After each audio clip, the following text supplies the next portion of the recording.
gusto namin magkaroon ng organic garden para sa pang araw-araw ng mga taga-dito.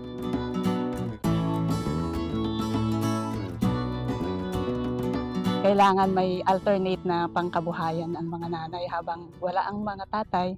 Mayroon ding mga nanay na pinagkakaabalahan.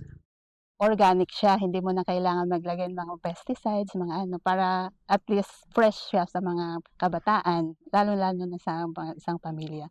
Tapos ang vermicasting namin is yun ang kinukuha naming fertilizer. Lalagay namin sa tanim para mas malusog yung mga tanim namin.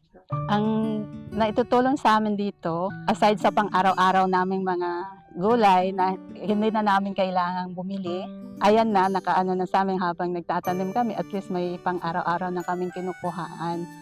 Pag nakabenta kami, binibili din namin ng mga binhi para i-rotate namin para tuloy-tuloy yung panghanap buhay namin. Nagpapasalamat ako sa PRRCSI kasi nabigyan kami ng pagkakataon na mapadali sa amin at makakatulong sila sa amin sa pang-araw-araw naming kabuhayan.